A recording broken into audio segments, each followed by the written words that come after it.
Hi Gappers, my name is Soraya from Gap Year Agency. Welcome to Gappers Around the World.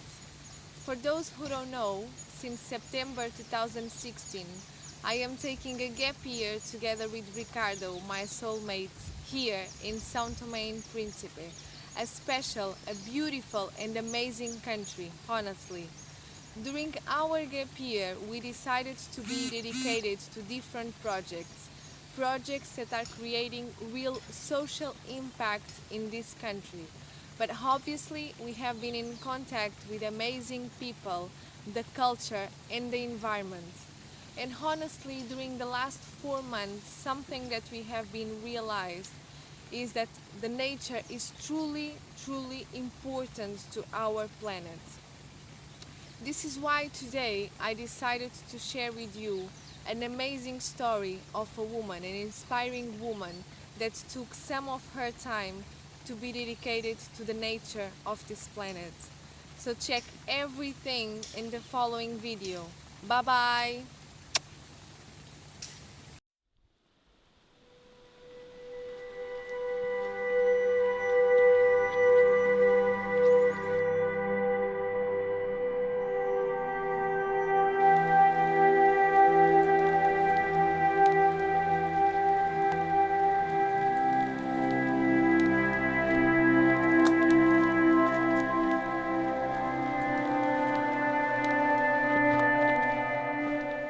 I came to Tasmania for the first time 10 years ago, and I'd grown up in Queensland and hadn't seen forest like Tasmania's forest before.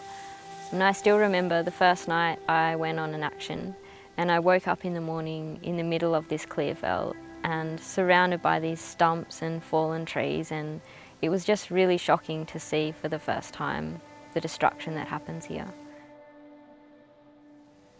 I decided to go for a walk, and so I crossed that threshold out of the Clearfell into the forest, and that was my first experience of these forests. And I remember standing under this ancient tree that would have been hundreds of years old, towering above me and surrounded by rainforest that was full of moss and so green, and it was amazing to experience that forest. And then stepping back out of that into the Clearfell, it really hit me, and that's when I realised that this destruction has to end, and I've been passionate about forest defence ever since.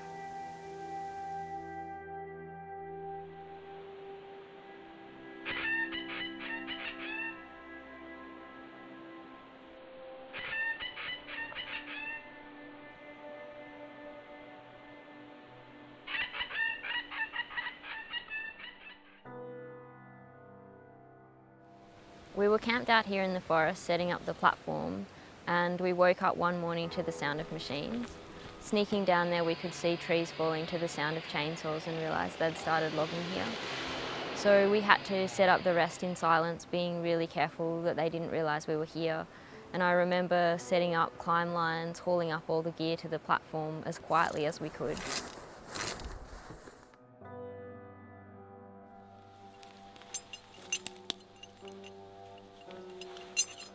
The next morning I remember putting my harness on, connecting to the ropes, not knowing how long it would be before I would take it off again.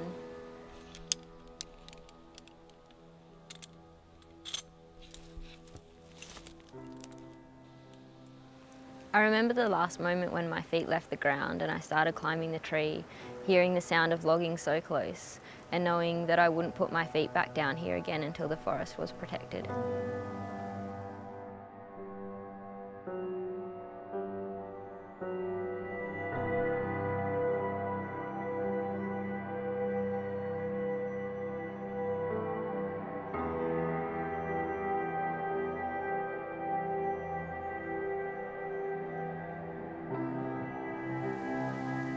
Observatory is an ancient eucalypt around 400 years old, and the platform is close to the top of the tree. It sits at about 60 metres. And I chose this tree basically because it's here at the top of the ridge and it overlooks the rest of this valley, and so it overlooks the area that they were due to log. My intention was, if they did log around me, I would film that and stream it live onto the internet so that people all around the world could see the destruction that occurs when they log these forests.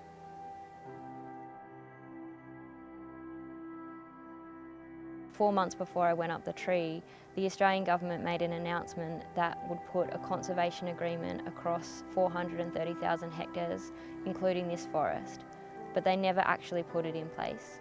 And that meant people all around Australia, all around the world, believed that these forests were safe.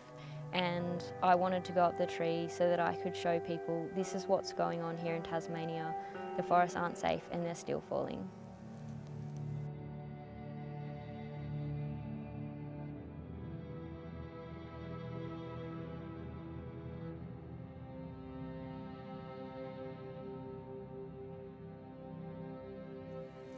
I stayed in observatory for 449 days without putting my feet on the ground. The best thing about being in the tree was the experience of being immersed in the forest day in and day out. And being up there for over a year meant I got to see all 4 seasons come and go and witness the change of the forest in summer, the snow in winter, which was absolutely beautiful, and all the birds that came to visit me over the time. So I think just the connection that I developed to the tree and to the forest around me is something that is really important to me, and still, you know, when I come out here I still feel that connection and it's really amazing.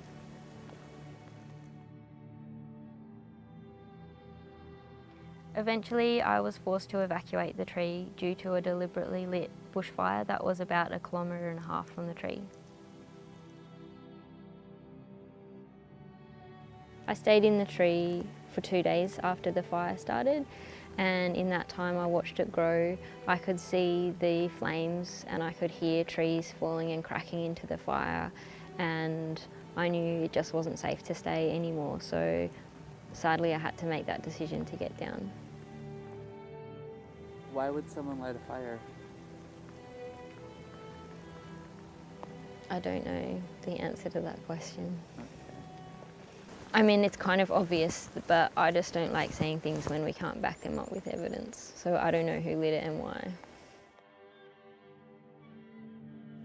The idea for observatory really came out of my experiences of living at the blockade at the Florentine. We're here in the Upper Florentine Valley in southwest Tasmania, and this is the site of Camp Florentine, which was Tasmania's longest running forest blockade.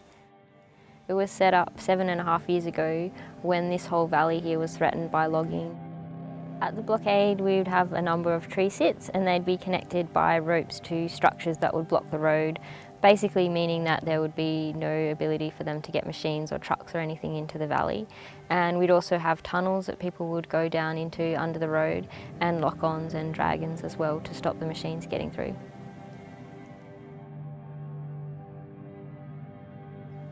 Over time the blockade really built a lot of momentum, and there were more and more people coming out here, and some of the most inspiring times were when we'd have community days, and we'd have times during bust when people from all walks of life who'd never been arrested before, many never been to an action before, who would come out here and be willing to cross police lines, walk into the logging coop and stop logging. One of the hardest parts about being involved in this campaign was the times when police busted the camp. I think for me to be here, it can be really hard to come back here and be here with these stumps of those trees that we lost during that time.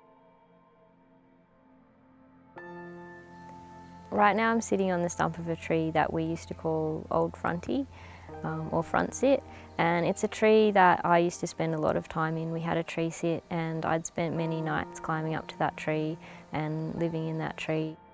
I remember the day it got cut down. The police were here guarding the camp and they made us stand down on Gordon River Road, and we weren't able to get into the campsite at all. So I just stood there without being able to do anything and watched as they cut down my favourite tree in the world. And I think that that's one of the hardest experiences I've had as an activist, to be so connected to a tree and then to just stand there and watch it fall. And especially when your relationship with that forest is one where you really want to protect it and you spend so much time trying to protect it, to be in that situation where that tree's falling and there's nothing you can do is really hard. The blockade went for 6.5 years, and in that time successfully managed to stop most of the logging that happened here and eventually win World Heritage protection for this valley. Why did it take direct action to get World Heritage? The battle to get World Heritage protection for these forests has been going for over 2 decades, and the fact is that if we'd waited for that World Heritage process to take place, which takes a very long time, then by the time we did get the World Heritage protection, it would have been too late for the Upper Florentine. We would have had 15 clear fells scattered throughout this valley and basically destroying the entire valley before it ever had the chance to get protected.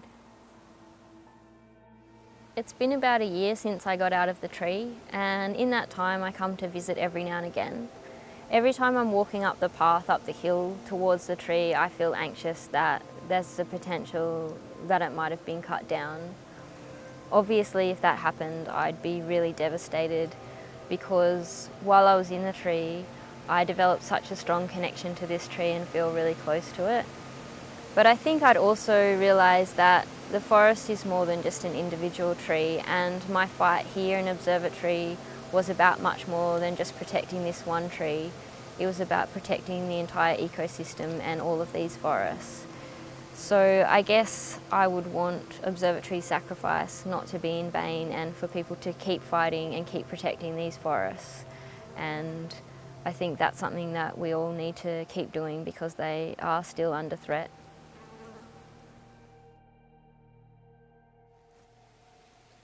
So did you find that this was a successful tree sit? I feel like the Observatory campaign was really successful because it was able to spread the message around the globe about Tasmania's forest and really built an international movement for the support of these forests and to fight for protection of these forests. The World Heritage Committee met in June of 2013 and unanimously all countries voted for the extension, and this area was officially listed and still is World Heritage. I think one of the most amazing experiences is to come back out to the Florentine and walk amongst the ancient trees here, and to know that they would have been stumps standing in the middle of a clear fell if we hadn't have blockaded and taken direct action.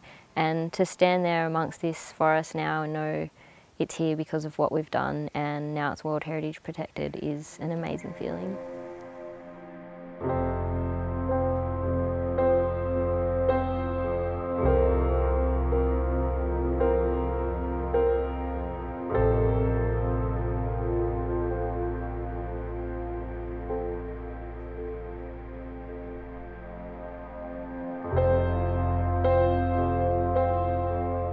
It's obviously with mixed emotions because at the same time as celebrating this win, we also have to keep fighting. A whole bunch of those forests that were recently World Heritage listed are potentially going to be under threat. The Australian government recently made a nomination to the World Heritage Committee to have a lot of those forests taken off the list, and areas like the Florentine may potentially be opened up for logging if that happens. Our forests here are being logged to provide wood for a company called Tar-An, who are also logging in Sarawak and are responsible for the displacement of Indigenous communities there. They're actually selling the wood from Tasmania in the international marketplace and lying and saying it's from environmentally friendly sources with the tick of approval of some Australian environment groups. And so for this reason, we need to keep fighting and keep spreading the word about what's really happening here.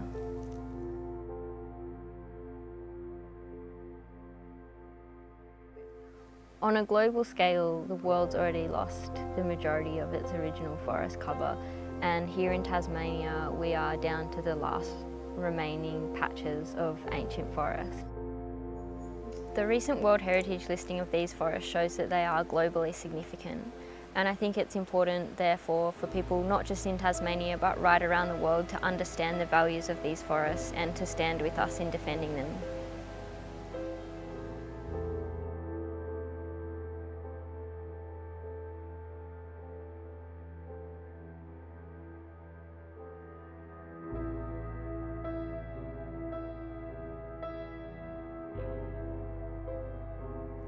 I just find it hard to talk about success because I don't want to be like, yay, we won. and then people think everything's good. So I always feel like weird about talking about success. I had to do a whole speech once at this conference and the topic was like success. I think my speech was a bit depressing because it was all about not celebrating success to the point where you forget that you have to keep fighting.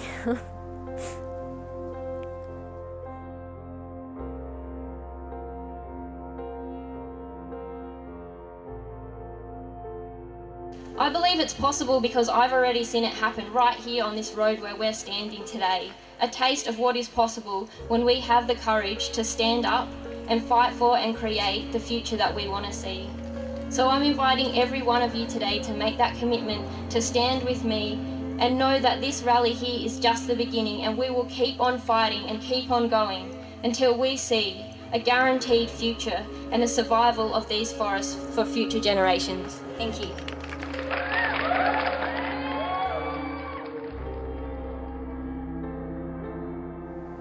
Would you do this again if you had to? I would definitely do it again if I had to. I would do whatever it takes for these forests to survive into the future.